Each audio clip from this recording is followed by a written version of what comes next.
Welcome to the show. My name is Karen Holton. I am an ET experiencer and ambassador, an ascension coach, a direct channel, a shamanic guide, and I'm the host of Aliens and Astrology. Be sure to check out more of my unique content on my website, www.karenholtonhealthcoach.com, and my YouTube, Odyssey, and Telegram channels, Karen Holton TV. I can also be found on the Forbidden Knowledge News Network, www.forbiddenknowledge.news. My paranormal experiences have taught me to replace my beliefs with working theories, which evolve over time. My co-host is Dave Petrella, and although we hold two different viewpoints, we both see things from the same broad perspective, and we are both passionate about the ascension process.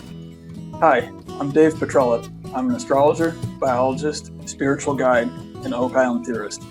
You can find me on Facebook and YouTube at Dave Petrella, and on Instagram at Dave Petrella12. Please feel free to send me an email through my YouTube page. I'm happy to join Karen in our search for truth.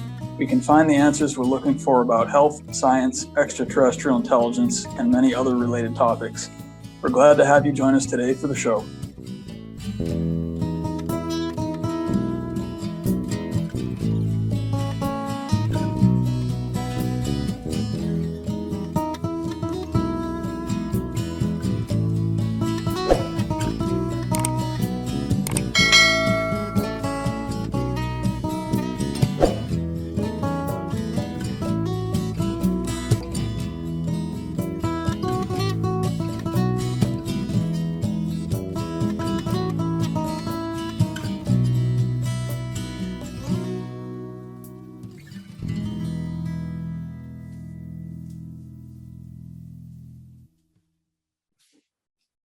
Hi, everybody. Welcome back to Aliens and Astrology. I'm really excited about the show today. We have Anthony Esemplare.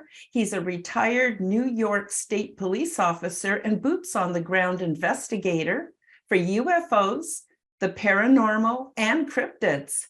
He is also the creator of the Unidentified S04 YouTube channel, and he's a published writer. Along with the producer of the show, Andy Gambino, and his co-hosts, Ron Mason and Eric Wood, they cover everything unexplained, from UFOs to the paranormal, cryptids, hoaxes, scammers, science, missing 411, NASA, NDE, OBEs, astro travel, technology, general news, and more. They are the boots on the ground team that travels all over to get the best footage and stories the world has to offer. They also interview some of the most famous people in the field. Anthony was recently published in Paranormality magazine about his UFO experience. And you can find his story on UAMN TV as well as Gaia TV. Welcome to the show, Anthony. I'm really excited for our discussion and to hear all about your new initiative. How you doing today? Excellent. Thank you so much for having me. It's a pleasure to be here. Yeah, our pleasure too. So maybe we could get started with you talking about how did you get started in all of this? And, and I really want to know a little bit about your ET experience. And I'm just, just tell us all about it. Sure. So to get started with everything, we would have to go back to 1993. I was 13 years old at the time. I was a junior motocross dirt bike rider, motorcycles. I started at about age 11. My dad had gotten me started. And for coming on to my 14th birthday, I got a brand new bike about a week before my birthday came up, October 4th. And every Saturday we would go training in the wetlands across from my home on Staten Island, which was just multiple acres of open, flat wetland that we made a racetrack in for the dirt bikes. And one Saturday morning, I went out around 8 o'clock. We were riding for hours. It was getting closer to lunchtime, and I had to stop to fill the bike up with gas. So I pulled off to the side and I'm filling the bike up, and I had mud and dirt all over my face. So I pulled a bottle of water out of my school bag, and had my motorcycle on the kickstand, and I'm just sitting, sideways on the bike with my legs crossed, just drinking a bottle of water, dumping it in my hand, wiping the mud off my face and whatever. And as I drank from the bottle and looked up, I noticed what I thought was a stealth bomber coming in from the east side, which is over the ocean. And the odd thing about the craft was I didn't hear any sound, and it was coming in and dropping lower and lower and lower as it came into the woods.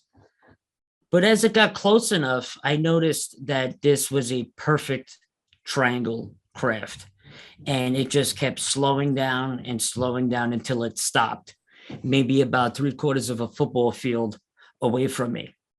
And when it stopped, all the sound in the woods just shut off, like somebody flipped the light switch.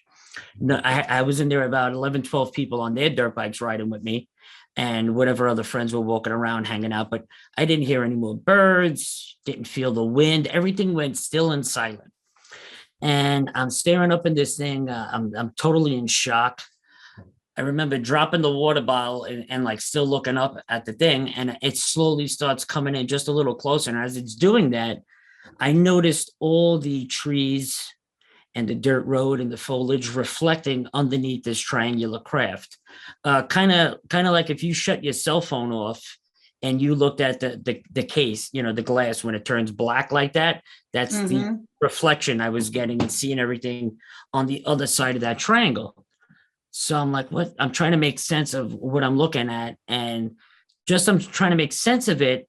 It slowly starts rotating counterclockwise. And as it's doing that, a second one came off and peeled off it on a 45-degree angle and slowly sat side by side. And these two craft slowly spun counterclockwise next to each other, but very slow, that if I wasn't paying so close attention, I wouldn't have noticed it doing that.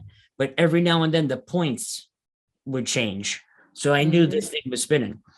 And just as fast as it separated from itself, it seemed to start to recollect itself as it's still spinning.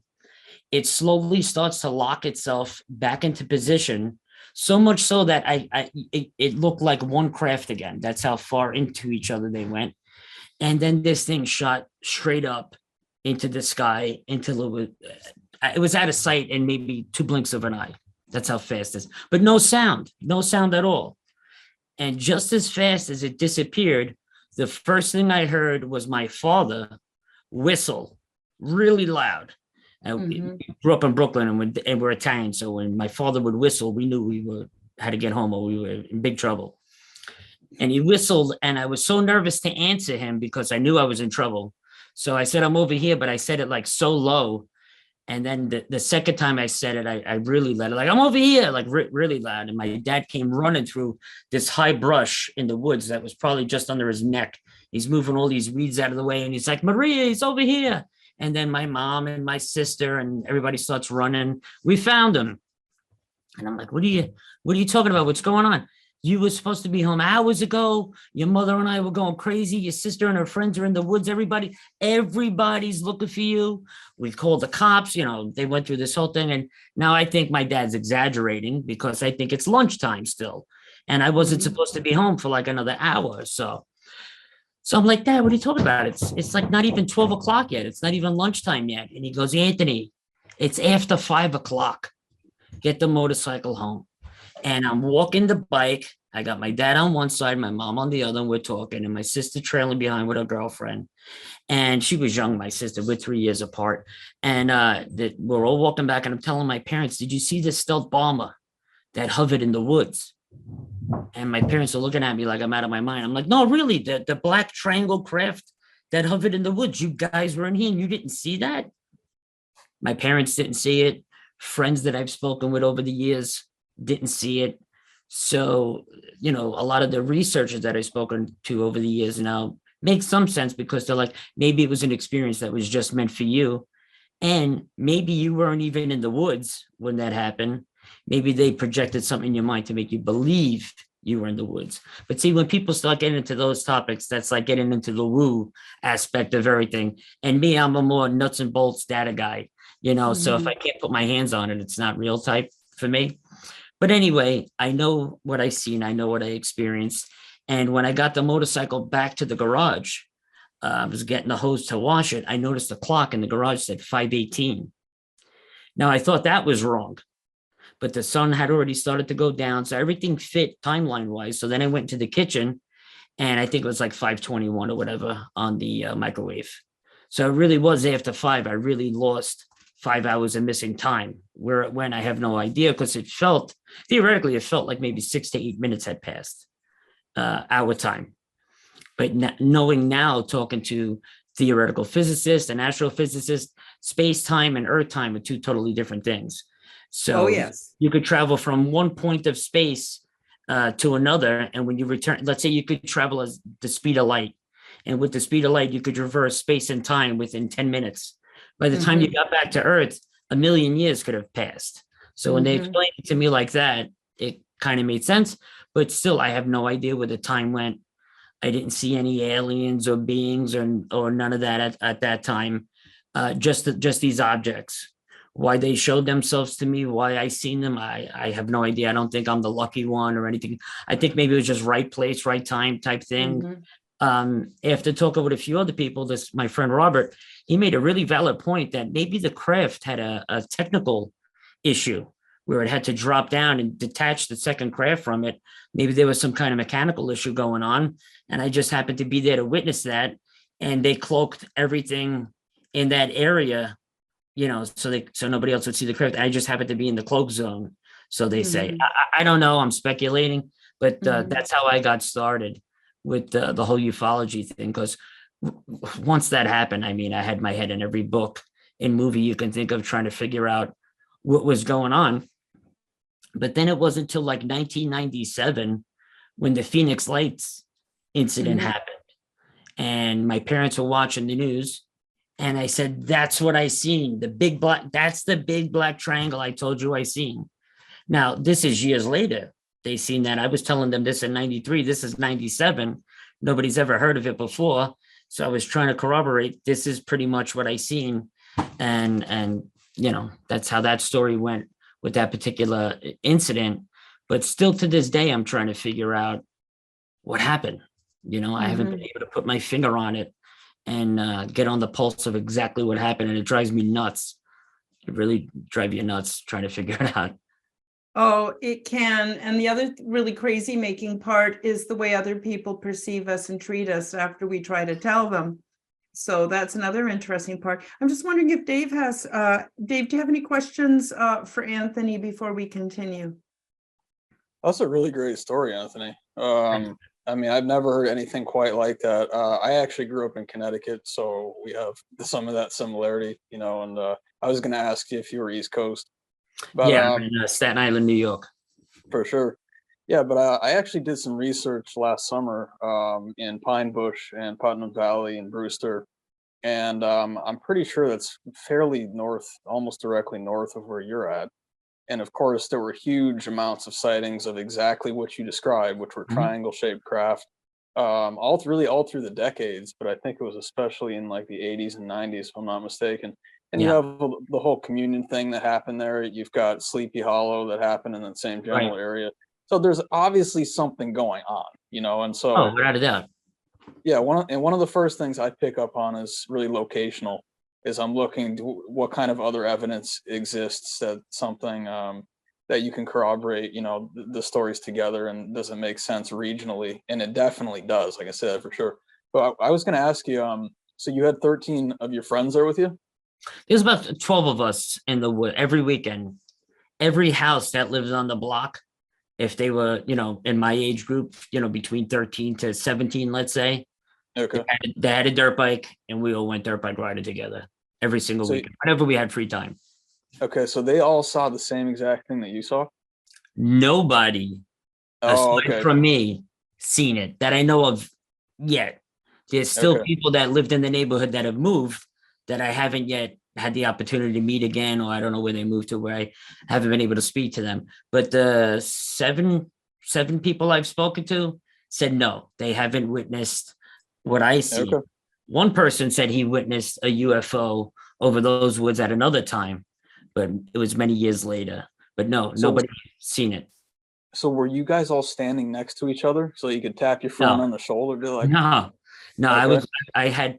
my bike had ran out of gas, and they were still riding around throughout the Okay. track, maybe about 2 miles out.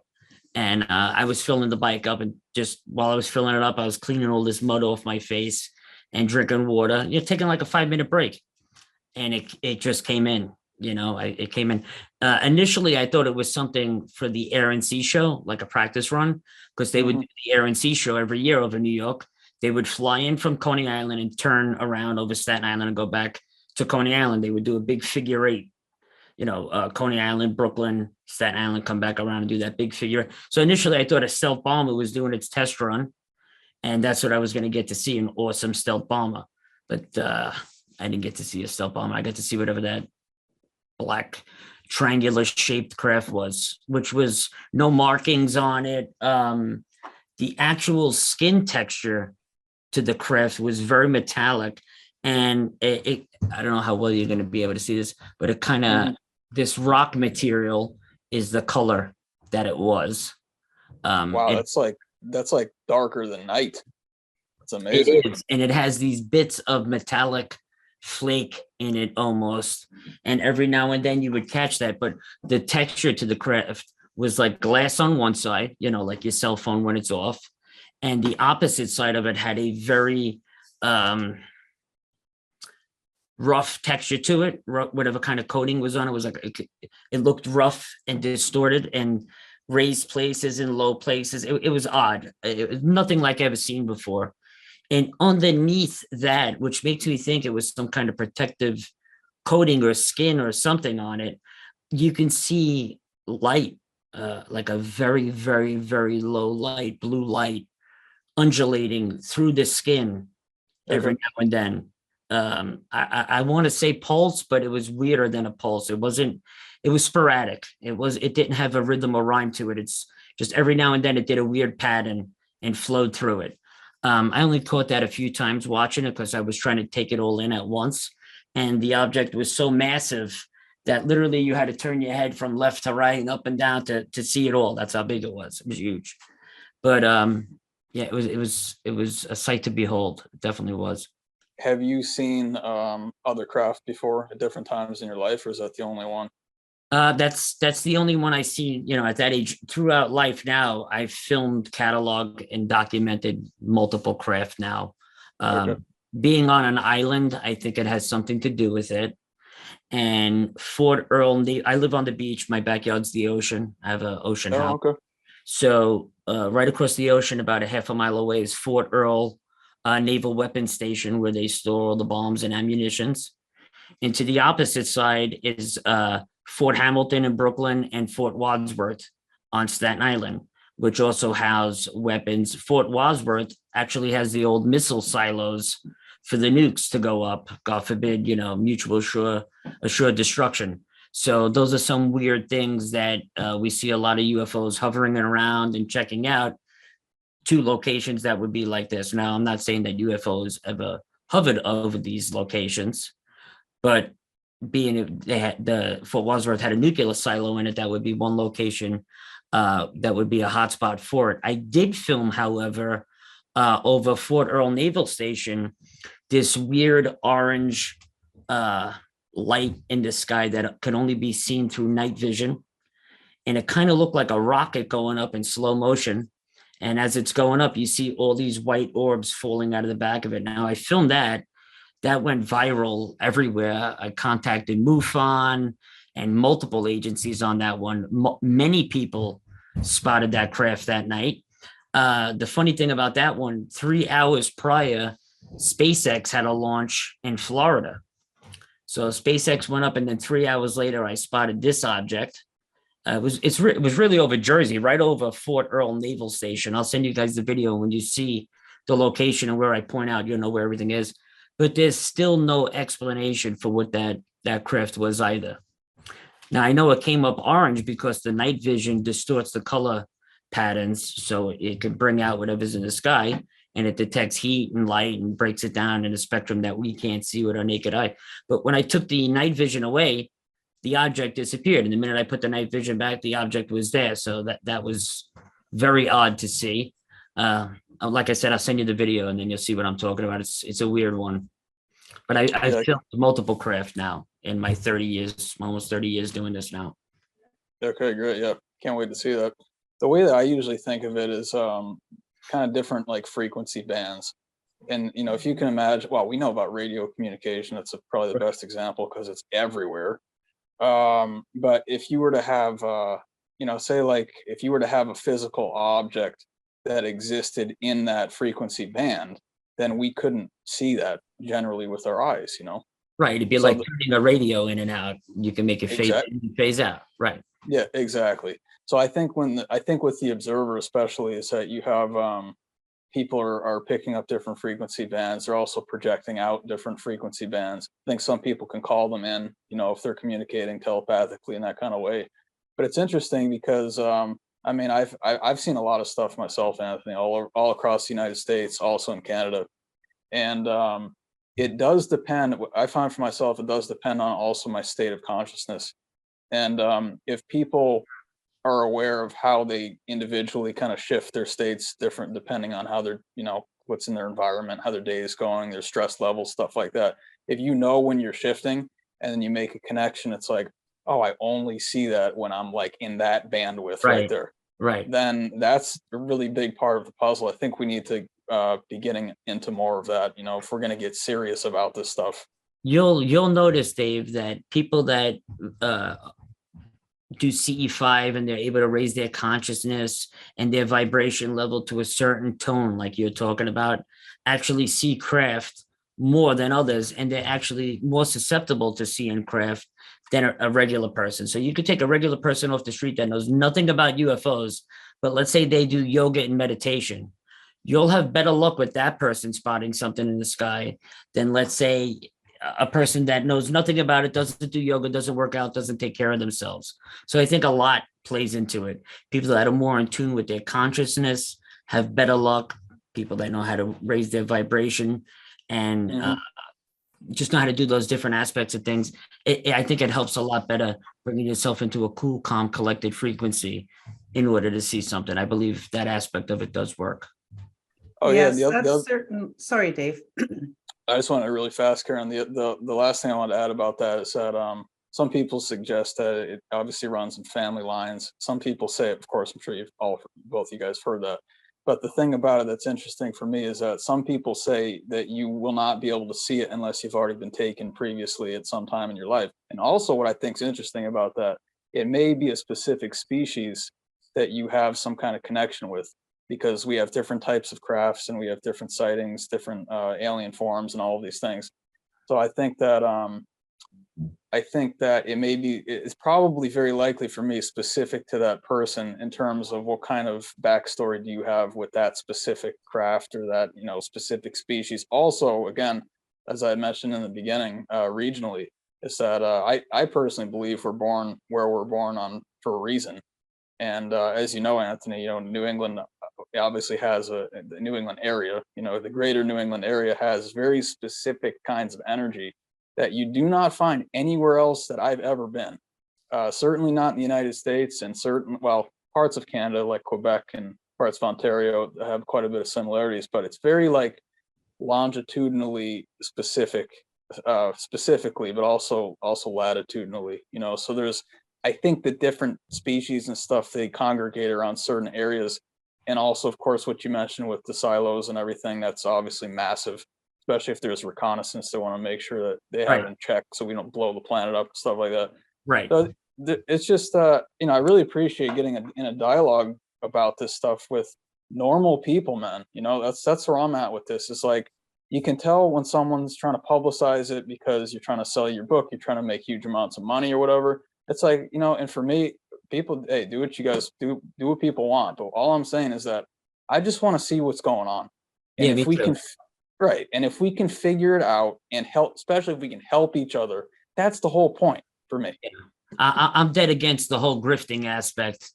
to what's going on right now. We call them grifters. I don't know if you're familiar with the term, but if you come into the community, put hoax footage up there and tell you fake secret space program stories, I really want nothing to do with you because you're just wasting time.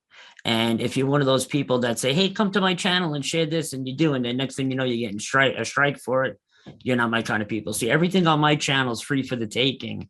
And I do that because we need to solve what's going on. There might be a theoretical physicist that sees something that I filmed on my channel that may be the missing piece to his research. That's why everything on my channel is there for the taking. If you need it, take it, use it the right way. You know what I mean? But if you're going to take it to use it to go get monetized and make money off it, there's no need to take it. This is to get the data and the research that we need to try to solve this, together. And, especially I've been working with Avi Loeb and Travis Walton. I just interviewed Avi last week and Travis Walton. And when you sit down and hear their stories and what they got going on, well, if the government would start working with the civilian people, I think we would be getting a lot more done. But instead, it seems like they just hype up the stories with these BS artists to try to sell it to Congress just to get more funding. And once they get more funding, they do nothing with it for extraterrestrial research. They just up the ante on space-based weapons and weapons of mass destruction that they need for their agency. They don't do anything to solve the ET issue or gain any knowledge and notoriety on that. And that's a problem. That's a problem. That's why I think the government needs a civilian oversight committee with these things, which is with the whole UFO initiative program that I'm working on now is getting into. And it's a ton of paperwork and a ton of different things that have to get done legally before we can get it, fully out to the works. But believe me, I'm working on it because, MUFON and all those agencies are great. But when you can't physically go there and look at the data and research that they found, what good is it? It's just it's a big library that stores data then. If nobody can utilize the data that's there without permission, what good is that? You need to be able to go to an open source agency and say, okay, I need all the UFO sightings that happened in New York. I need all the element trace evidence that went through that sighting. I want to know who took the elements and trace evidence and what they found from it and how that can correlate with any other stories from, worldwide. That's what needs to be done. That's what's not happening now. And that's what I'm trying to solve.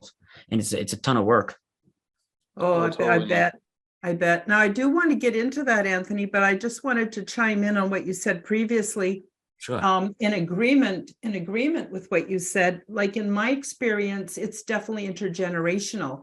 So my mother didn't, let's just say she didn't remember any experiences. That doesn't mean she didn't have them, but her grandmother's very much like me, into natural healing, into energy work, had really not a lot of use for mainstream society because she was focused and she was able to do contact through telepathy the same way I can.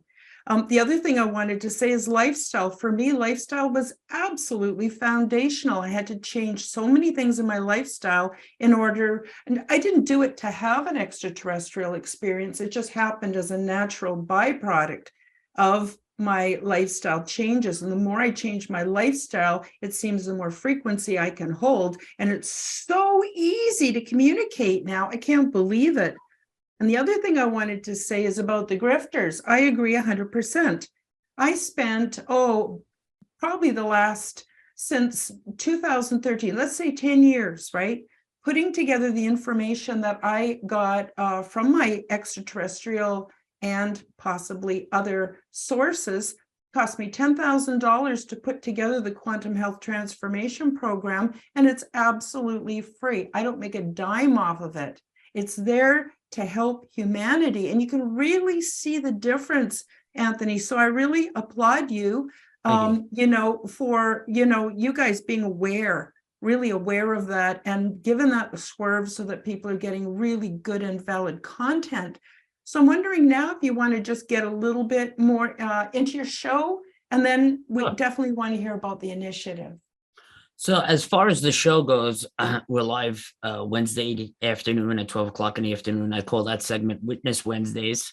Doesn't mean we necessarily speak with witnesses. We just try to discuss people that had sightings, abductions, stuff like that. And then at the second half of the show, you normally just takes off and goes wherever it goes. And then every Sunday, we're live at 6 p.m. So for example, tonight, I have both my parents coming on. My mother had a near-death experience, as did I. And she'll discuss that this evening. And then my father talks about a couple paranormal experiences that he had throughout life. But it seems to be a family affair, whether it's paranormal or near-death experience, which both my mother and I, we share that. And my grandmother was an actress. She played on The Sopranos for many years on HBO, but she was a clairvoyant. She knew things before they were going to happen. And I think that gene kind of rubbed off on me because my sister doesn't have any of that. But prior to my accident, I didn't have that. But after my accident, and they revived me and I came back, I had a slight aspect of that clairvoyance. So I think it does run in the family, but you don't get it until you fully accept it. I think it's there for all of us, but I think a lot of people either A, mentally block it, or B, the chemicals that we put in our body, like fluoride and all these other toxic chemicals that they give us for food preservation and everything, they calcify your pineal gland. And you can't operate in the way that you were designed to because you don't have access to these tools that you were born with. So for me, it took a traumatic event to gain access back to that. My mother, the same. But I think we need to figure out a way how to uncalcify your pineal gland in a healthy way and see what they do. That, because we know the government has done many studies on that. They've actually had military branches and CIA and NSA branches that actually did psychic remote viewing and all that stuff's real. That really happened. And if they were able to do that, any human being can do that. That's what they don't want. So that's they what shut they don't us want you to down know, right? and Exactly. Chemicals, agree 100%. Chemical castration, basically. Absolutely. Now, I just want you to say again, your show runs Wednesday, what time? Wednesday, 12 o'clock in the afternoon, Eastern Standard Time. Eastern Standard, and you have another show you do Sundays. Is that every Wednesday and every Sunday? Yes, every Wednesday and every Sunday on my channel, Unidentified S4. And then Monday, that's 6 p.m. Eastern. 6 p.m. Eastern, yeah. And then Monday and Thursday, I'm on Paranormal Highway. And then Wednesday night at 7 p.m., I'm on with Jim Goodall from the History Channel on Cosmic Neighbors with Ron Mason. And then Friday night, I'm on Cosmic Neighbors again. Oh my gosh. So basically, one channel's all paranormal stuff. Another channel's about asteroids and any object that could come into near Earth objects that come in, scientific aspects of things. And then my channel, UFOs, ghost cryptids, and investigations rolled up into one. So we cover a wide variety. And I think by me hooking up with two friends that have big, healthy channels, the word's getting out there a lot more. And I think the way we have it set up right now is working really well for us. I think we're reaching a lot more households, and that's the way it should be. Yes, I think a lot of people are turning off cable and turning on like live YouTube shows. 100%. I did it. I'm one. I stopped paying for cable and I just stream now. It does not make sense for me to spend 200 and change a month on shows. You watch the same show 1,000 times. What's the sense of paying that kind of money for it when you could stream and pretty much watch anything for free? So, and a lot of it, of course, is propaganda too, which is like none of it. Not even programming. Yeah. Well, programming. The word programming. I mean, come on. Literally programming, though. This is literal programming. Yeah, a lot of propaganda, unfortunately. Yeah. Dave, did you have any questions before we get a little bit more into the initiative? Well, I think it's great, in terms of just getting everyone connected and seeing people seeing who they work well with and how they can get the message out better. It's been, I've been amazed at how quickly things kind of catch on and people start watching, and even the group on Facebook is doing really well, Aliens and Astrology group. So I just think we need to keep pushing it forward. And if the objective is let's do this for humanity, then we will succeed. Right. But when it's selfish, no, it's not going to happen. I know it's not going to happen. You need to be selfless. Exactly. And the problem is everybody's looking for financial gain. Everybody's looking for 1 million views on every episode so they can make 100 grand a month on YouTube. I could care less about the money that comes in. Believe me when I tell you, any donations that come back into my channel get rolled right. And not many do, believe me when I tell you, but anything that does come in, it goes right back into equipment or whatever programs I need to use to find out more research. And that's just how I run my program. And we also, like the UFO, we're going to open source everything show where every dollar is allocated to, so people know where their donations are going and what we're using them for. Why should somebody work, 40, 50 hours a week, then donate to my show to help a cause? And then I take that money and go make a car payment with that money. When I said I was using it for, a UFO initiative, that's where it'll go. And then people can go on the website and they can see where all the money's being spent and how we're utilizing it. And I think that's how it should all be, open source. If the money was not being siphoned off to all of these very questionable operations, many of which are not even stated, there would be plenty of money for everyone, and especially 100%. people who do a good job on their show, and it's like, to me, it's like, I'm thrilled if I have 100 views on one of my shows. You know why? Because that's 100 people that you reach. Exactly. And that are invested in what I'm doing. Now, if most of the other people are not interested in what I'm doing, that says nothing about the quality of what I'm doing. All it is that, maybe they're doing something else, or maybe they haven't found the channel. Or don't look into it like it's you per se. I'm a numbers guy. My producer's a numbers guy. We look at the analytics. I have 9,200 and something subscribers right now, right? And out of 9,200 and change, they sent out 68 notifications on my last video, which means the 1,200 views that came in, 99% of them, 99.5% of them were all my getting. I did myself. The big 68 people they notified, what was that big deal? That's not a drop in a bucket. If YouTube was smart, which they're not, they would notify everybody, because then they make money, we make money, everybody makes money. But they don't push out the UFO ghost cryptid community. They have us in our own little corner where we're shunned for whatever reason, I don't know, but that's what they do with our communities. They throw us in our own little corner of YouTube. Absolutely. And we fend for ourselves. Absolutely. And you do that time and time again. I've had videos where I've checked them and it said I've had, 963 views. But then when you look at the thumbnail, it says I only have 200 views. And it seems like any of us who are putting out valid, important, actually critical information, we're just getting shadow banned. I've branched off to Telegram, but hardly anyone comes see me there. I've branched off to Odyssey. I love Odyssey and Rumble because they just automatically back up everything. Rumble, but YouTube, Twitch, Odyssey, I'm on all of that. Yeah, the only reason I put it on YouTube is because YouTube has been harsh with me. I don't want to get into it and do a whole show on that. Is because that's where all the people are. And unfortunately, that's what I have to do. But I'm constantly in trouble. Facebook, every time I share my show to another group, any group, they then kick me off, ban me for a month. I can't comment. I can't share. I've had that happen. And I am tired of being treated like a naughty child. So what I'm really, really wanting to do is to gravitate to other platforms more, like Rumble. And if YouTube bans me, pardon me, screw them, and not take it personally. But anyway, your channel, is doing very, very well, and I'm really excited about the new initiative. So do you want to tell us about how you found, how you decided to do this? We know a little bit about why, and where you hope to take us, and how do people get involved if they want to be either a spectator or a participant in the initiative? Sure. So I basically really got tired. I won't mention the names of the agencies, but I got tired of the mainstream UFO agencies that take the primary information and data collection.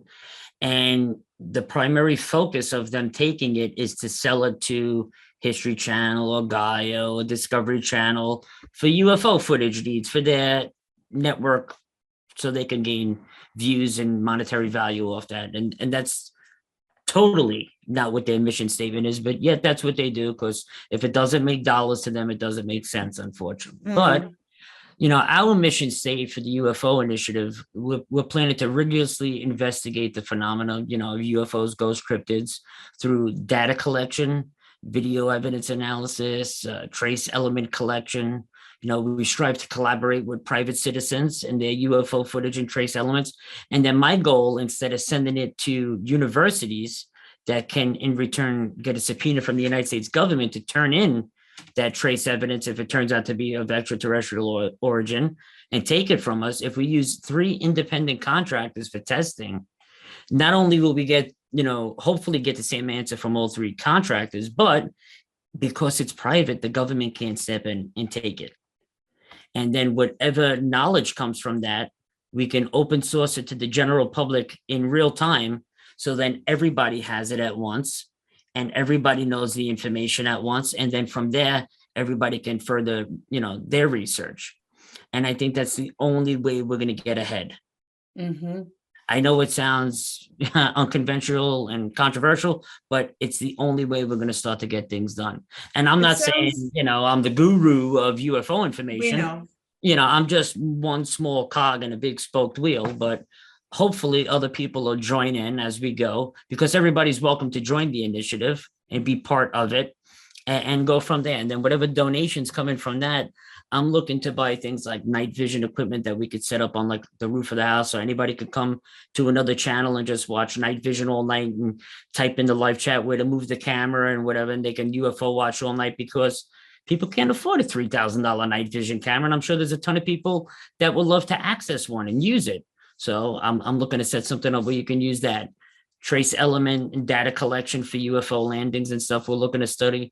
I'm trying to get the tree core samples from Travis Walton, from where the UFO hovered, where it dropped them off. I don't know if you ever heard that story, but the tree rings grew exponentially, and he has those core samples. I would like to have them independently tested to see if there was any trace elements from any extraterrestrial craft to really corroborate the story for him. And, things like that is where we're trying to go. But we travel worldwide. We'll go anywhere to get the information and collect the data. Because without data, it's just stories. So you need the data to back it up, unfortunately. Don't skip over this brief commercial break. Dave and I have some important information for you.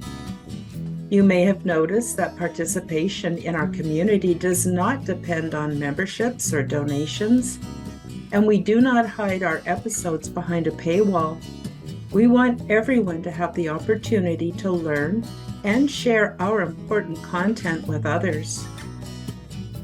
Dave and I both offer services which may make your journey more fulfilling, and I offer some products as well. Our sales and services are what provide us with the means to continue our work, as there are many expenses associated with our mission. Check out our offerings to find that which resonates with you to help create a win-win situation. What I mean by that is financial support to help cover our expenses, but also some great products and services to give you that edge that you've been looking for. Check out my online shop, www.karenholtonhealthcoach.com, to find Zendome's orgone generators, comfort crystals, and an array of vital services, all designed to help you to become the change that you wish to see in the world. Now, more than ever, people are awakening to a world we never imagined possible. In response, Dave and I are offering tools, methods, and podcast content to assist you with your awakening process. You are not alone, and there is still much we can do to support our health, emotions, and our spirituality. We both combine ancient wisdoms with cutting-edge technology to help bring comfort to your body, happiness to your mind, and joy to your spirit. To assist you with your life journey, check out my website and find many valuable resources. There's the 9 Steps to Quantum Health Transformation. This is a free, comprehensive online course. Learn about detoxification and nutrition, grounding and spiritual practices, and an advanced version of the Law of Attraction, giving you more of what you really want out of life. I also have my Zendomes Orgonite, which is my unique brand of orgone generators. They're ethically sourced and handmade by a friend of mine, and they're double charged for maximum effect. I also carry Comfort Crystals, which is a limited collection of energetically infused semi-precious stones. I have an array of vital services, so you can get the one-on-one support that you've been looking for. Also coaching, guidance, and I do assessments and also workshops. And then again, there are the many free resources available on my website. Wisdom to assist with energetic ascension into physical, mental, and spiritual paradise. Also, check out Dave's services. Dave can teach you about astrology and spiritual concepts, principles of Eastern medicine, birth charts, relationship matching, spiritual guidance, fasting, and his unique approach to health. You can find Dave's services on his Facebook page, Instagram at Dave Petrella 12, and his YouTube channel. The links can be found in the description box below. Let us share our quantum work with you. It's your turn to heal, evolve, and thrive. Believe in your ability to succeed. Now, let's get back to the show. And I that's love what it. we're trying to do. That's what we're trying to I do. think it's absolutely brilliant. It's paradigm busting, because if it's going to be, it's up to me. It's up to all of us. And so this information is going to come out, be available. One thing leads to another, hopefully even, 0 point energy or, and everything could change. And when we get excited about, basically involved with different groups and stuff that are doing this paradigm busting, we are blowing the lid off of an old, tired, rickety house of cards system that's got to go. And so this is another way that we can do that. I'm just so excited. And personally, it's only a matter of time before one of these UAPs or UFOs, whatever jargon you like to use today, crashes in front of 1,000 people in a park or something like that, or outside Giant Stadium, and everybody gets to witness it. And some little kid picks up a piece of debris, hands it to his dad, who happens to be a UFO guy, and he gets it into. It's only a matter of time before we blow this wide open. Is the point I'm trying to make? It's literally only a matter of time. And let's say another Roswell happened tomorrow. I think it's going to be very different than it was 75 years ago. The way things are now. There's eyes everywhere. There's video cameras everywhere. You can't hide anything today. So if something like that happened today, it would be a blessing in disguise. So hopefully it does. Hopefully none of the ETs get injured if they have to crash land. But I think people actually need to physically lay eyes on a craft, on a being, and then that would be the paradigm shift that's needed, unfortunately. Mm-hmm. That's what I think one of the things that's interesting is that I believe that these ETs, if they really wanted to, that's the big question, are there a bunch of laws that are in place in our solar system where they cannot interfere, meaning that they cannot show themselves in a public manner? I don't know what the deal is. I mean, we know we've had a lot. Sorry, Dave, I didn't mean to cut you off. No, it's okay. I was gonna say really quickly that I know we've had a fair amount of actually public viewings that have had a fairly large amount of people seeing it at the same time. Even up in I was up in Sheffield, Massachusetts, Anthony, doing I was at the bridge basically where that big event happened. That was recognized by the state of Massachusetts as a valid ET event. and there were, I think it was over 100 people that saw that Are you talking about Bridgewater?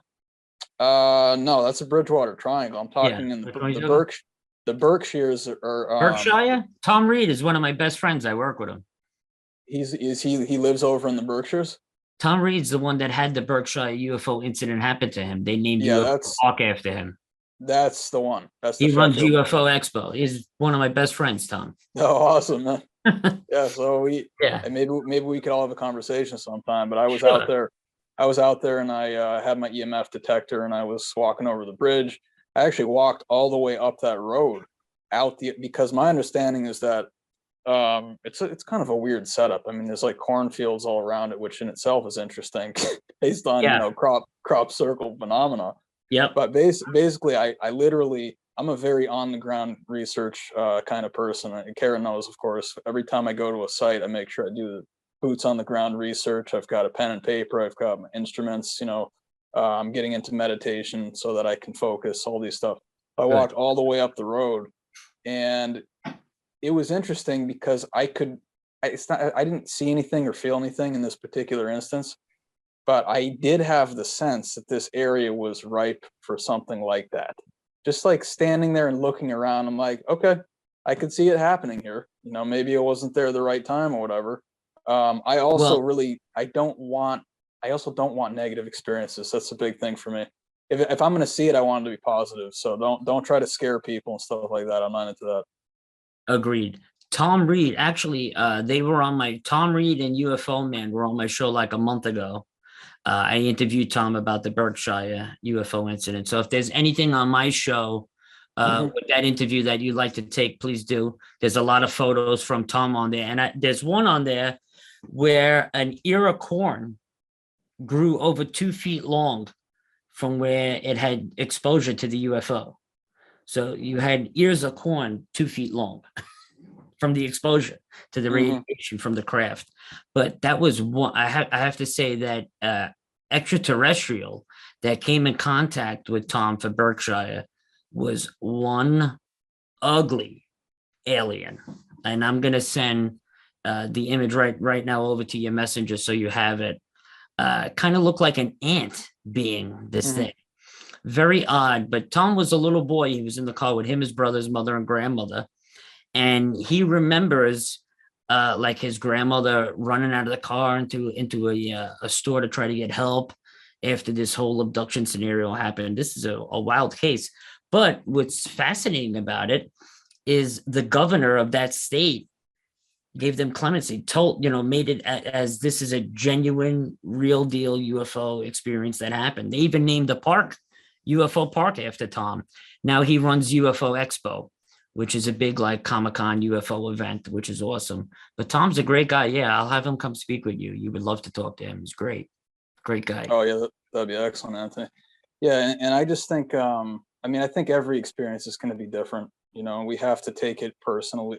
We have to take it person to person, experience to experience. And anytime I'm collecting research, even if I'm just having a conversation with someone, I let them finish what they're going to say, because I don't know. I have enough humility to say, I have no idea what you experienced. I don't know.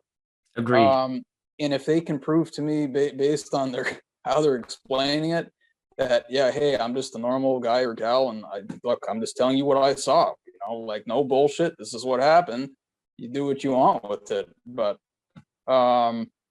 I think that there's a lot of progress we can make, and I really appreciate what you're doing, Anthony. I think you're doing it the right way. And I'm just going to wrap up what I was saying before is that when you have an encounter that's viewed by many, many, many people who are, especially even in things like daylight and stuff like that. I mean, one of the things I think about is the Lady of Fatima too, that happened over in Portugal. Beautiful story. That was actually thousands of people. I mean, this is ridiculous. Well, she showed herself to the two young girls first, and then they went and told their parents and the priest, and then they had, forget it. It became like the Woodstock of that time. So many people came to witness those miracles, and people did get to see the Lady of Fatima in the sky over, I don't know how many tens of thousands of people that were there, but that was an amazing documented experience that everybody got to see. Today, they would say that's what, mass hysteria or something like that. They would try to tell us that's what it was, but that was a real experience.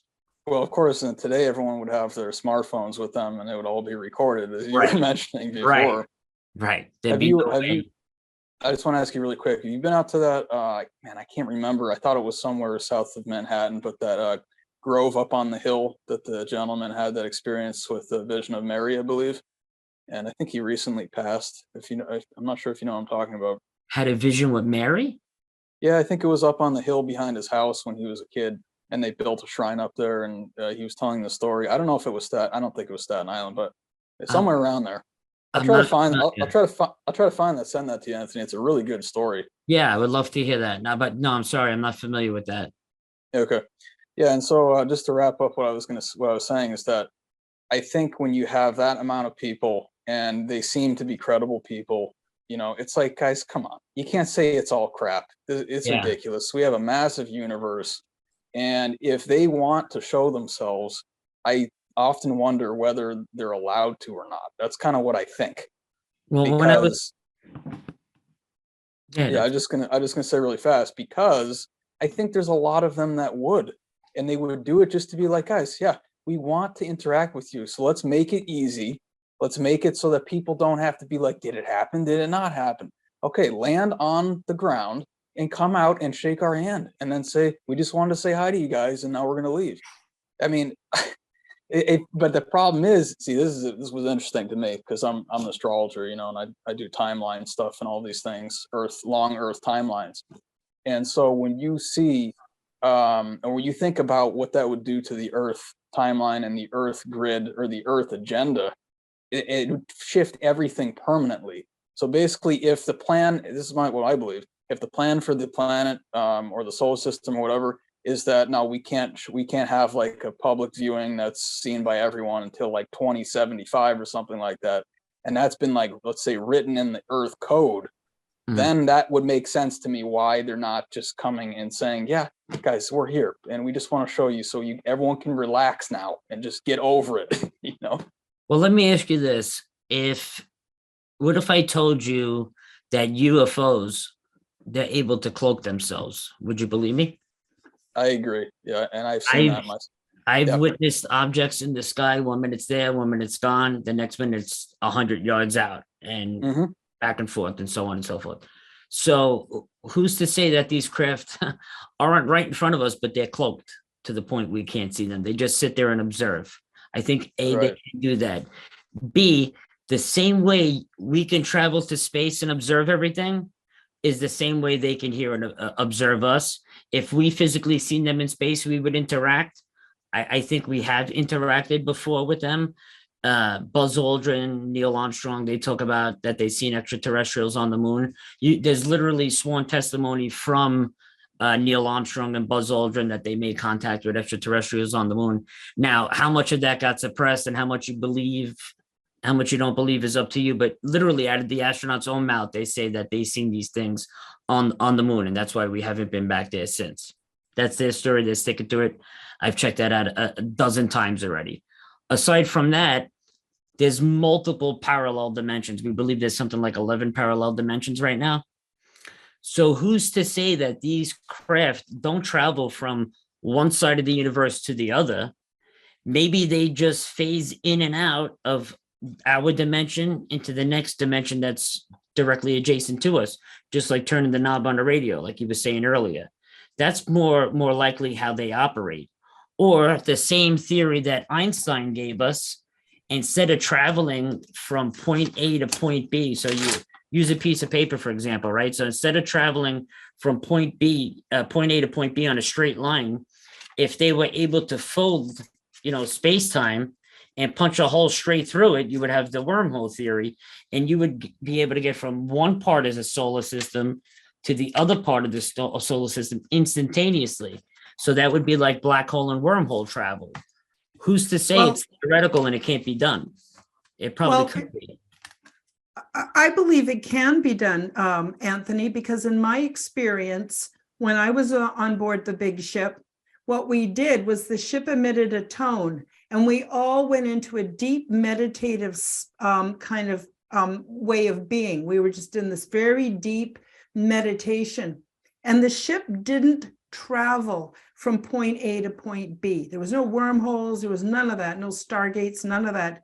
Point A actually became point B. Now that I don't know, have no idea how that works. Same as I don't know how they do the time dilation or anything else, but that was my experience. So I think you're right on the money about that. And I also wanted to say, I live in Alberta, Canada. We have a welcome ET landing spot for when they're ready. We're all ready, and we've got it all built. You can actually find the landing spot somewhere here in Alberta. I haven't been there. That's awesome.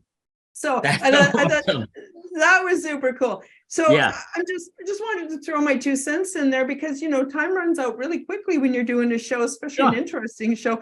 I'm wondering if we could just stop at this point. Please feel free to add anything you want to what I just said. But then could we please have, like, in a 1, 2, 3 step process, how people can get involved?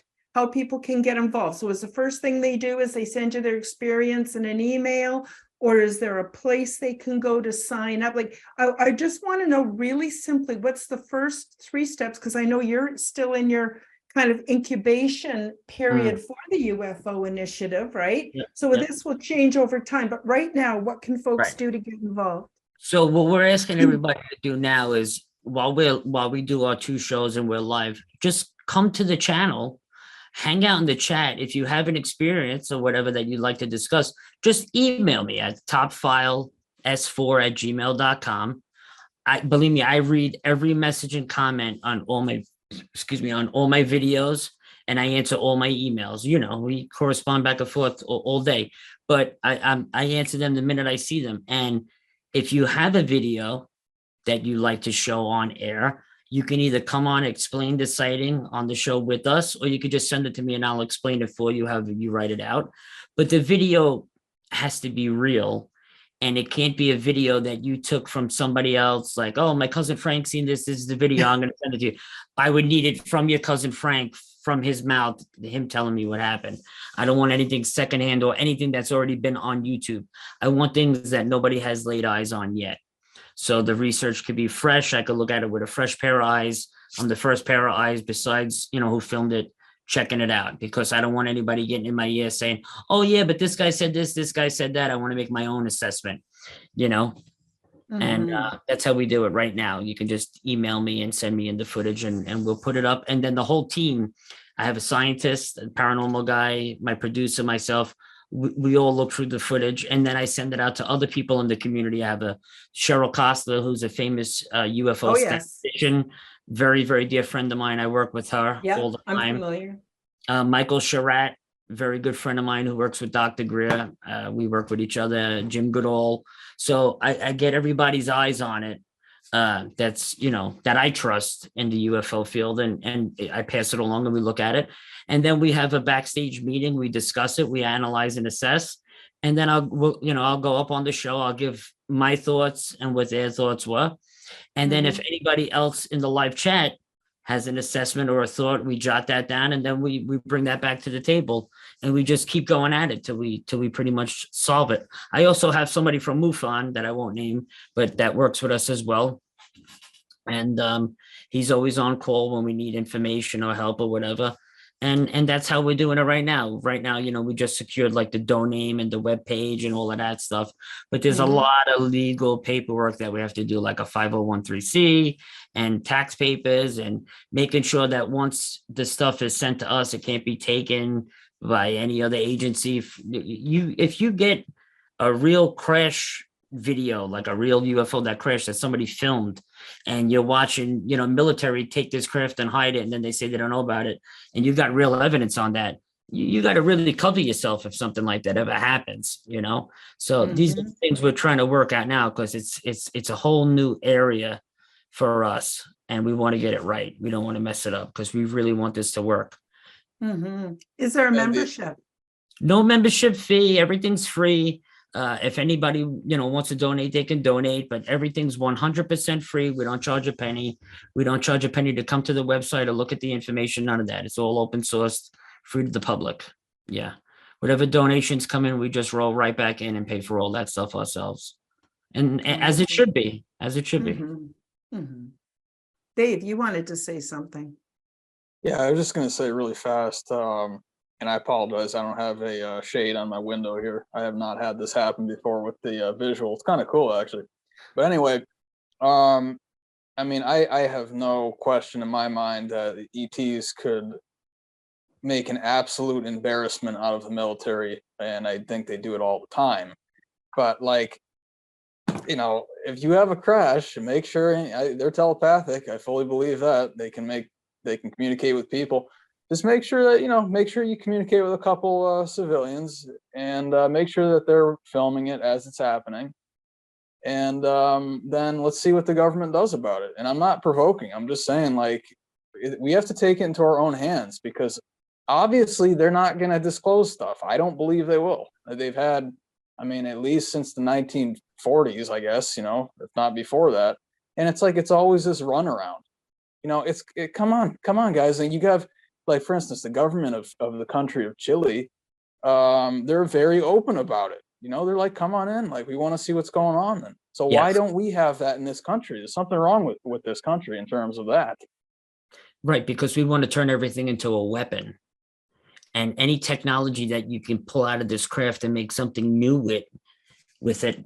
So let's say you can take the skin off this craft and make a new type of Kevlar that can stop a soldier from getting hit with you get hit with a Tomahawk missile and you'll live. So that's why they don't tell us anything. Not only that, you'll probably send all the religions of the world on a paradigm shift. Nobody's going to believe in religion no more. They're afraid of people toppling over governments. The earth runs on oil, gas, electric. Maybe these crafts run on some kind of technology where a small little battery can run a whole continent for 1,000 years. Well, then what's going to happen? Then you're going to topple the gas and oil companies. They're not going to stand for that. Maybe they have medical devices on there that could cure cancer or whatever else. What do you think? That Big Pharma is going to stand for that? No. So that's why we don't see no technologies from any of these crash retrievals. The only new technologies that you probably see are things like your iPhone being able to do this or that, or maybe Kevlar for a bulletproof vest, or fiber optics, things they need to build the infrastructure to charge you money for. Those are the only things you're going to see from that kind of technology. And not only that, and all the planned obsolescence, Anthony? Right, exactly. And not only that, you were saying earlier about all these things that they show on TV now that are all fake and all that. Like, look, we got to take this one guy, we got to say his name, like Jeremy Corbell, right? He showed those triangular UFOs over the Navy ships a few years ago, right? Well, my team, my partner, Ron Mason, he FOIA requested, how are you giving Jeremy Corbell top secret classified information like that? And the United States government came back with the FOIA and said, we didn't give him anything. That's all a lie. And not only that, we found out that there was a ship parked, I think it was 1,500 yards away from the USS Russell, and they were testing the Snoopy team. So that ship deployed drones. And when those drones deployed, the Snoopy team activated for the Navy. Those are the teams that detect the unmanned aerial vehicles in the sky, and they film them and they try to allocate where they're coming from. That whole thing that went on with those pyramid UFOs was a real world exercise for the Snoopy team. The reason why Corbell didn't add the volume to that video is because you literally hear the Snoopy team saying, because we have the actual footage now, saying acting professional, real world exercise, UAV drone insight. You literally hear them saying, drone 1 insight, acting professional, and accordingly, drone 2 insight, acting professional. And you hear that through the whole video. The cameras that were used have a triangular image in the middle for when you're changing the depth perception on the camera, and it's called bokeh. So that triangular formation is an artifact of the camera. We also shown that. So everything that he showed and told about this being UFOs was a total farce. It was not. Now, as far as the Go Fast and the gimbal footage go, I have no idea, like the Tic Tac and the Go Fast videos and stuff like that. I don't know. Either that's some kind of advanced technology that our government made or another government made that we're testing and keeping top secret right now, or it really is of extraterrestrial origin. But I think when you use a more plausible scenario to it, I think it's more our technology, because they told us we seen TikToks raining from 20,000 feet. They were stopping at 5 feet off the ocean line. They told you that, but where's the video evidence of it? There is none, right? There's only CGI versions of it. So there's really no truth. You're just taking their word for it. So again, it could be anything until they prove otherwise. I would hold that with a grain of salt, personally, especially being a cop with my investigative, mind going. That's just the way I think. Yeah.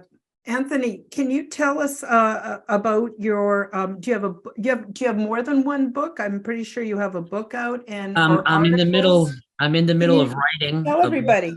Yeah, I'm in the middle of Tell us all writing about a book right now. I'm like in the middle of writing my UFO experiences and my near-death experience. But aside from that, I wrote a couple articles for Paranormality magazine. Like I wrote out the whole triangular UFO encounter that we spoke of today. I had that published. Just small 1,500, 2,000 words, whatever it was, but they loved it. They took it. And, I'm always invited back to tell whatever other stories I want. So I do that from time to time. As far as the book goes, I have so much going on. It's probably going to take me 5 years to finish 150 pages, but it will get done at some point. I want to add the stories with the photos of the craft that I took, so you could see, exactly what happened. And then I could show you the exact photos of what it looked like in, real time when I filmed it. And I like to get a couple of those books out, not because I want to make money or become rich and famous or anything like that, just because I want to get the stories out so people could read them. Some people don't watch TV, they read. So I like to appeal to those people as well. That, believe me, that's the only reason why. Not to get any fame or fortune from it, just to have fun and have my mom say, "Wow, my son wrote a book. I can't believe it." That's more what I want to hear than anything. But other than that, we're just grinding every day, trying to make a difference, and that's really all we can do. True that. Absolutely. I wanted to just touch on that whole energy thing. So, like I told you, I'm a freaky old lady and I have contact with beings. Just they don't have bodies and they don't speak English. It's completely telepathic. And it's not in English telepathic. It's a series of body sensations that I get and spontaneous knowings, and just it's kind of freaky, but I've learned how to navigate it. So according to, I'll just call them loosely my guides. According to my guides, we're completely missing the boat on free energy. We are energy producers. The human body is piezoelectric. Every time we move a muscle, we're producing not just energy for us, an abundance, and we produce the excess in heat. It's not that hard to convert that extra energy to supply, to run our homes, to heat our homes, our vehicles, everything, all our tech, everything. So they actually gave me a vision where I saw in another world that everything is run off of their own personal bioenergetic field. And it reminded me of a video game called Final Fantasy. I don't know, my son played Final Fantasy a lot, where they're tapping into this energy, but it's in all of us. And we can store the extra. We don't need windmills. We don't need solar panels. People are completely missing the boat. But then when, Karen Holton, little old lady in Alberta, says that, people just go, "Now you don't know what you're talking about." No, it sounds great, but I would love to see how you would pull it out. That's the thing. How would you extract the energy? I don't know the details, but all I know is what I was shown is. You sound like Tesla, though, because Tesla said that we can tap into that free energy that's just in the atmosphere. Because theoretically, that too. A real Tesla car isn't what's driving around the street right now. If they were real Teslas, you would be tapping into the free energy right out of the atmosphere, and that's how you'd be charging the vehicle. Anything that you plug into the grid is not a free energy device. Okay. No, but we produce this heat, and apparently it's not difficult to harness that extra energy and actually store it, so that we don't have to, like, if we're and anyway, in the vision, it showed a person walking down the street with a similar to this, except not the same, and and they were just running it off of themselves. They get into their vehicle, it runs off themselves. Meanwhile, at home, the house isn't freezing because they've stored enough energy. When you sleep, I don't know about you, when I sleep, I produce a terrific amount of energy. I have to turn the heat way down at night. Hey, just think about it. Harnessing heat is energy. So yes, and I think that the energy we have might be part of that whole matrix.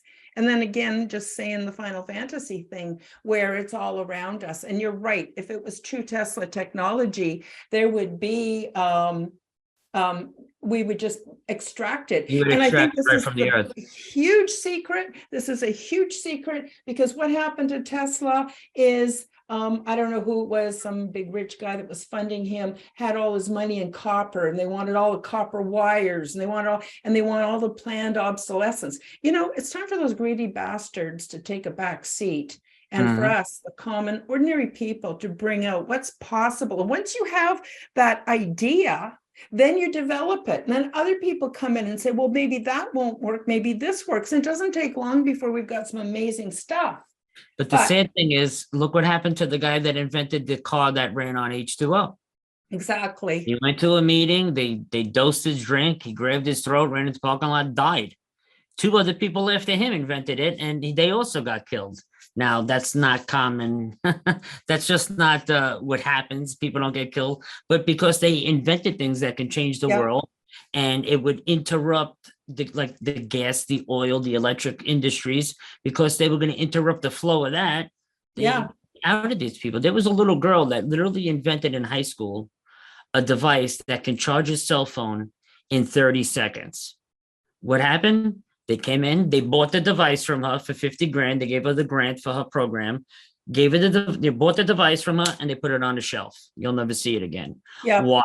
Because then you don't need charges anymore to plug in. You need that one device you rest your phone on, and then within 30 seconds, you're fully charged. And you can look that up. I mean, it's common knowledge, but things like that happen all the time. Oh, It's like tons to advance for the better, you know, unless financial gains involved.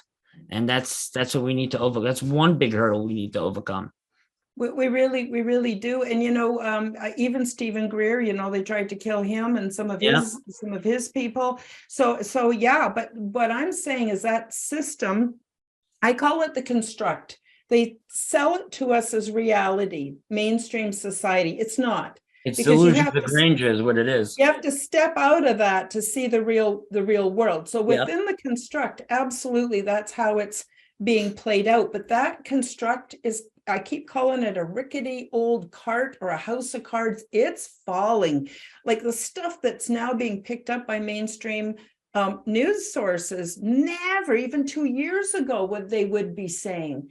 And so I think once that system has to crash, and then out of like a phoenix out of the ashes, we come together. So that's another reason why I'm so excited about your initiative, the UFO initiative, because this is another example of how we're coming together. We're sharing insights, information, proofs, everything. And it's not being perverted, you know, into the greedy commercial system. Right. It's there for us. So, and there are other people that are out there planning how to make housing that's sustainable. And it's going off, and so you never hear about it. So I think this is so important that you're doing this work. And it's so important that where we have a place where we can go and build up trust, because our trust has been destroyed. It certainly has. And, you know, basically for people that, you know, aren't getting the whole gist of the program, take Dr. Stephen Greer's UFO disclosure from 2001 and turn that into, instead of using military and whistleblowers, we're using civilians that go out and they're ufologists. They're out in the field, boots on the ground, collecting the hard evidence data, and they're categorizing and logging everything. And then they take it to us, and we take it 10 steps further. You know, we take all their findings, we send them out for testing, take the footage, we send it to Kodak or Canon, and whoever can analyze it, make sure nothing was doctored in the metadata, make sure everything's legit, and try to figure out what's going on and how we can correlate all these sightings. Because wouldn't you like to know how many triangular UFO sightings happened over this state and that state? How many people witnessed the same thing? What happened to this guy? What happened to the? I also want to know, because there's been a lot of talk about soldiers that came in contact with military craft that have gotten really sick. And I want to know if that happened to any civilians, because it's always the military guys. And I love our military, but I want to know what's going on with the civilians as well. That needs to be studied too. And nobody's doing it. Nobody's doing it. How about that? How about that encounter on Skinwalker Ranch with, I believe, Thomas Winterton, with the swelling he had in his head? Skinwalker Ranch is a freaky place. There's a ton of different things going on over there. And, I don't know if he came into contact with something. That's why data is so important. And, the first thing they should have done is took him to the hospital and drew blood work and hair samples and urine analysis and all that stuff, so we could find out, when you break it down to the nitty gritty, it could have been something he ate that day that gave him an allergic reaction, right? But if we want to prove that extraterrestrials did it to him with something paranormal, you need all the scientific data. And this is what I'm talking about. It's very, very plausible that something could have happened to him, paranormal or extraterrestrial in origin, or anything that's going on in that property. But in order to prove that, you need the data collection. And until they start doing that and allowing people to work with that data to figure it out, you're never going to know the truth. You're just going to hear what they want you to hear and how they want the story to be portrayed. And that's it. We got to break that narrative. How about the in the Tom Reed incident? Wasn't there some kind of biological interaction too, right? With Tom, Tom was very young. Basically, he said him and his brother were like knocked out while this incident happened. He remembers bits and pieces of things. I don't know if anything biological was transferred to Tom or his grandparents or whatever. But you can talk to Tom if you want me to set something up with Tom. I'm sure he will talk with you. Yeah, that'd be great. Actually, it'd be great to have him on the show. I think, Karen, I'd love for that. Yeah, Tom's awesome. Conversation. Yeah, he loves to tell that story. It's a crazy story, man. Yeah, he tells it very well. But yeah, he'll tell you anything you want to know. Great, yeah, really appreciate that.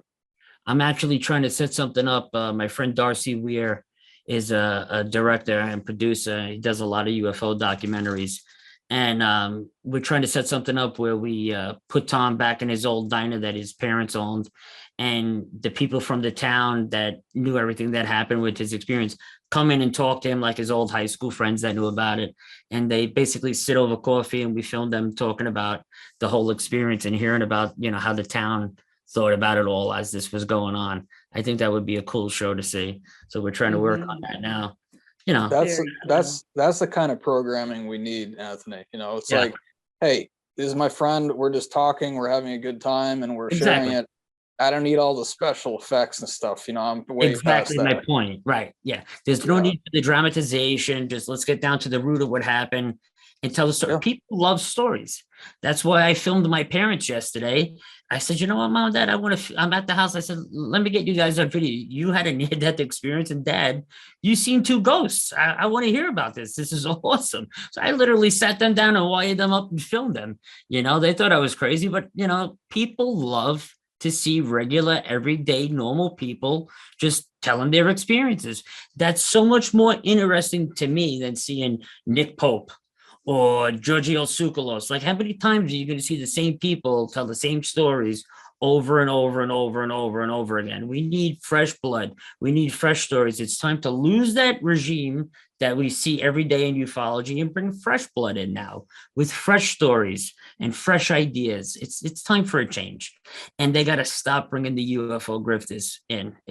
I was just going to ask you that. Oh, Can you my speak God. a little bit to the viewers about, and I'm just going to name a name just so that people are in the right ballpark, Corey Good. And unfortunately, what's happened now is I'll listen to dozens of different people who are claiming to have UFO stories, and they're just recapitulating the same stuff that Corey. They don't even know that Corey went public and said that it was all in his imagination. Do you want to speak a little bit to that before we end today, Anthony? Sure. So Corey Good. It's a whole slew of them. It's Corey Good. it's Emery Smith, it's David Wilcock. It's just so many of them. But anyway, they all speak on, like, David Wilcox telling you he's talking to Saint Michael the Archangel, and Corey Goods telling you that he's in the secret space program and the Secret Space Federation and all this nonsense for years. People are buying tickets to their shows and buying their books and buying their stories and their DVDs and their special programs that you gain access to. But then he sued Gaia TV and a bunch of their producers. And when he was in court being deposed, they asked him questions like, did you ever go to space? Yes. And he had to say, no, I've never been to space. Have you ever met aliens? No, I've never met aliens. It's all part of my intellectual property. It's all part of my story. So basically what you're saying, it was all made up. Yes, it was all made up. It's part of my IP. So we listen to a BS artist swear to the world that he did all these amazing things, and you have all these amazing people spending their hard-earned money because they believe in a cause that you're selling, and it's all fake. Personally, I think you should have to give all that money back. But, you know, who am I? And it's time we wipe the slate with these people. And Emery Smith, you know, he was Dr. Greer's photographer. When you would go out in the field to do CE5, that's where Emery Smith started. But then he said that he was dissecting aliens for the government, and they did the alien body parts, autopsy for alien Dr. autopsy Greer on, and then they did the Atacama. That Atacama was a aborted fetus that Dr. Gary, my friend's interviewing Dr. Gary Nolan, I think tonight or tomorrow. It was an aborted fetus that had like microdysplasia and all these different types of dwarfism diseases that go along with this hyperdysplasia on the aborted premature fetus. And that's what you've seen. But they tried to play that off as if it was an actual extraterrestrial. And it's not. And it's not the only one that's been found. There's been a few of these that have been found because it's a fetus that suffers from dwarfism and multiple other ailments that made it look the way it looked. And they tried to package that and sell that as if it was an extraterrestrial. And it wasn't. And they made millions of dollars with that. And another problem I have, about 10 years ago, Dr. Greer tried to sell, collect funding, which he loves to do for everything, for a free energy device. He made $500,000 for this free energy device. Nothing ever came to fruition with it. And here we are again in 2023, and he's trying to bring up this free energy device again. And now he's taking money for it again. When is somebody going to put their foot on his neck and say, this has to stop? What you're doing is wrong. Okay. If you look at the way the man lives, and far be it for me to say how anyone should live, but when you're taking money for one cause and using it for your own financial benefit, that's theft in my eyes. Okay. That's wrong. All the millions of dollars that he made in ufology, he could have probably solved a couple really important things right now. He literally had the audacity to go on Sean Ryan's channel, the Navy SEAL, and say that he turned down $2 billion from General Stubblebine. General Stubblebine wanted to offer him $2 billion to stop talking about extraterrestrials. Now, I don't know about you or Dave, but if somebody offered me $2 billion to shut up, my channel would be wrapped up so quick you would never see me again. And anybody that got offered $2 billion, I think would do the same thing. Like, aliens, who are they? You know, put the money, transfer the money, you'll never hear the word alien again. You know, it'll be extraterrestrial from now on. No, but, you know, these are the things people are trying to make us believe. And people buy it hook, line, and sinker. And I just can't wrap my head around it. It's almost as if they want to hear the BS stories. You put up a fake UFO sighting that looks real, it'll get 10 million views. Okay. You put up a UFO sighting that's 100% bona fide real, you're lucky if you break 1,000. It's like they want to see the fake stuff. They want to hear the fake stories. It's almost as if it makes them feel better. They've been habituated. I can't wrap my head around it. They've been habituated to the fake and to the propaganda and to the bullshit, because it's kind of like food-like substances. People don't want to eat real food because they got the pizzazz they get from the food-like substances. The same thing with the ET experiences. So if you don't have, if you're not doing the walk and the bullshit, people are going to go, oh, I'm not that interested in what you have to say. And it's like, no, we need to wake up to this. You know, they just gave Anjali a TV show on Gaia. No, I don't even know who that is. I'm sorry. I'm She was the not one that that tried to well. say, she was the government worker that tried to say she went out one night, met these people, they took her to a mountain, and the aliens are living in the mountain, and she's going to take this whole expedition in the mountain to find these aliens. But then the guy that actually owned the mountain came out and said, I never met this woman. She's completely out of her mind. None of this ever happened. There is no tunnels in any mountains here. It's just rock. There's not even caves. And it's a total fabrication. They gave that woman a show on Gaia to sell her lies. That makes me physically sick, because there's actual people out there, and I'm not even including myself, that are doing actual work that deserve a little glorification and assistance. Not these grifters. It's almost as if they take them because any script their script writers write, they'll sell it. That's why they hire them. They're actors. They're paid actors. It's exactly what, that had government clearences. That's like, all they like crisis actors, right? Right. Yeah. That's exactly what they are. It's sad. It's sad. It really is. It is sad. You know what else is sad is we're running out of time, Anthony. I really I had hope a great you come time. back and I would love to. And you'll join us again. This has been This a is great. great conversation. The links are going to be below in the description. Before we go, there's a couple things. One is, again, please tell, because some of the viewers will actually be listeners, because this will also be out on a podcast. So can you tell people again where they can find you, what you're up to, and then do you have a final message, for the subscribers, something, I don't know, that you've gleaned from what you're doing? So you could find me on, Facebook, YouTube, TikTok, Instagram. It's all unidentified-S4 is the channel for everything. Please come join us. Everybody that comes, no matter what you want to discuss, you're in a safe space. Nobody, makes fun of anybody in my chat, or they get thrown out. So you don't have to worry about any of that. All my viewers are with me a long time. They're all cool, calm, collected people that all want to hear about everybody's experience, because that's what they love to listen to, right? That's what we all love to listen to. But as a final message, I always say, if we all do a little, we don't have to do a lot. And if we all stick together, we can unlock the truth together.